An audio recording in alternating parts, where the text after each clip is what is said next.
Ms. Ram, the study you referenced in your opening remarks, was that peer-reviewed? Are you talking about the hydrology study? It was peer-reviewed and published. Okay, and it's been published? Yes. And can you share that with us? I would be happy to. In scientific journals, Yes. it's published? Yes. Okay, that would be terrific. Is your goal to end mining? I beg your pardon? Is your goal to end mining? Of course not. No. So where should we mine? Well, first of all, I think it's important to recognize that the amount of nickel and cobalt that would come from a twin metals mine is insignificant in terms of reaching our goals with green energy. What do you define as insignificant? We need to mine in places that are not extraordinarily valuable and vulnerable, which is what this place is. Where are those places that are not valuable and are not vulnerable? There are places all around the world and in the United States that qualify for that. Name one for me. For which type of mining? You name it. Well, we have taconite mining in northeastern Minnesota that's been there since the 50s. So are there any places that we can mine that are new places around the United States of America? Well, taconite mining is expanding in northeastern Minnesota. The Wallace administration just recommended new state leases to expand the Hibbing taconite facility.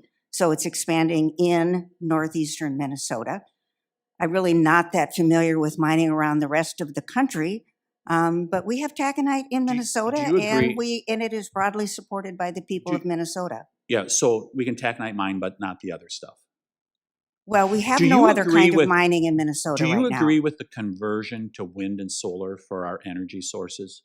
I'm sorry, I have bad hearing, so please repeat your question. Do you agree with the conversion to wind and solar to produce energy here in America? I do. And I believe we can get there without destroying special places on our planet. So how are we going to have the minerals if we don't mine them here?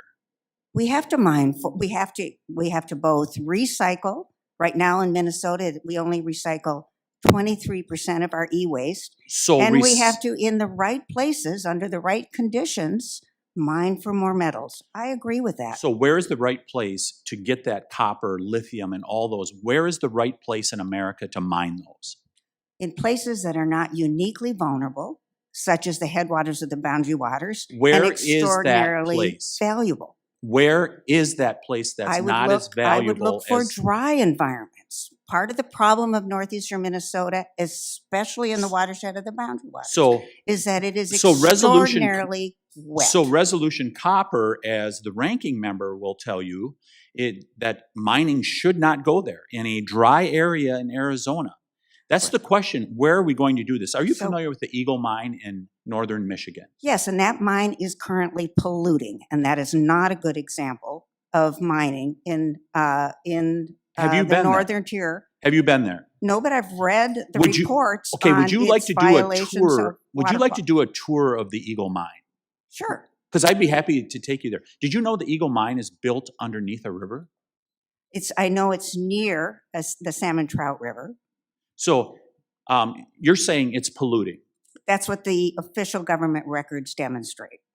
Would you produce those official government records? I'd be happy to do that. That would be terrific. Because the people that I talk to in the Upper Peninsula, which are our neighbors, they say that this is modern 21st century mining, and we do not pollute.